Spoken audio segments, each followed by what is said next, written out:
Alors, on vient de le dire, record en bourse, cycle d'expansion économique qui bat des records de longévité. Comment les investisseurs devraient se comporter dans un tel contexte? Est-ce que la prudence est de mise?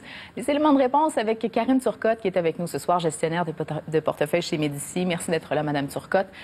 Donc, des records partout. Est-ce que ça vous surprend? Qu'est-ce qui pousse les marchés comme ça en ce moment? Bien, je crois, dans le fond, on se pose la question si effectivement les marchés sont excessivement chers. C'est certain que ce n'est pas une aubaine actuellement. Est-ce que nous, comme gestionnaire de portefeuille, les entreprises qu'on évalue, est-ce qu'elles sont tous des potentiels à investir? Parfois, l'évaluation, effectivement, ne nous convient pas. C'est ça. Mais on juge que les cours ne sont pas justifiés, qu'on paierait trop cher pour ces entreprises-là. Exactement. Donc, c'est des entreprises qu'on trouve extraordinaires, qu'on pourrait investir demain matin si elles étaient à un prix abordable. Mais en même temps, on en trouve, oui, à des prix abordables.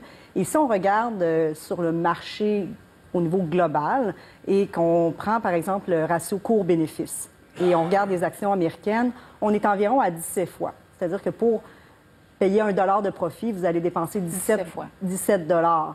Et est-ce que, justement, c'est une évaluation qui est déraisonnable? En moyenne, on trouve un ratio qui est de 15 fois. Côté canadien, on est entre 15 et 16 fois. Donc, c'est pas si mal, c'est relativement raisonnable. Donc, on ne paierait pas trop cher en ce moment si on entrait à ce moment-ci sur le marché? Et en même temps, c'est que si on compare ce que les investisseurs ont comme alternative, si vous n'investissez pas dans les actions, où allez-vous placer votre argent? Vous déconseillez le marché obligataire, c'est ce que je sous-entends? Non, parce que ça dépend de chaque situation, de chaque client. Mais en même temps, il faut être conscient du rendement que vous avez sur le côté obligataire.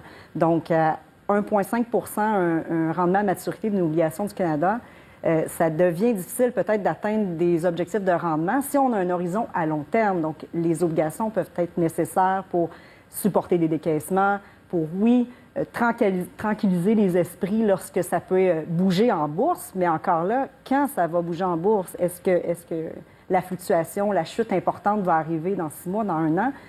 C'est difficile à prévoir à ce moment-là. On se rabat sur les profits des entreprises, entreprise par entreprise, et on en trouve encore qui sont abordables. Parce qu'on entend souvent ça, acheter quand ça va mal, vendez quand ça va bien. Là, à l'évidence, ça va bien et depuis longtemps. Alors, quand est-ce qu'on se retire un peu et qu'on adopte une approche plus prudente? Et encore là, qui aurait pu prévoir à l'automne? Personne. Exactement. Et qui aurait pu prévoir que la remontée serait là?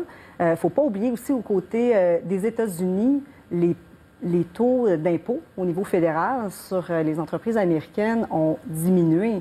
Et ça, les gens ont peut-être oublié, mais en 2018, finalement, le marché n'a rien fait. Donc, c'est peut-être aussi C'est un rattrapage, à votre avis? Exactement, de dire oui, ça se répercute dans les profits des entreprises directement.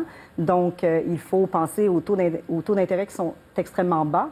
Et si on ramène un ratio coût-bénéfice sur les obligations, on paie plus de 60 fois les profits. Donc tout ça stimule la bourse et c'est de la vraie valeur, c'est pas de la spéculation nécessairement. Mais tant que c'est supporté effectivement par des profits, tant qu'on y va aussi en entreprise par entreprise, notre équipe, c'est auquel il travaille de trouver ces opportunités-là parce que globalement, effectivement, ça peut faire du sens compte tenu des taux d'intérêt actuels qu'il y a un engouement pour demeurer investi du côté action.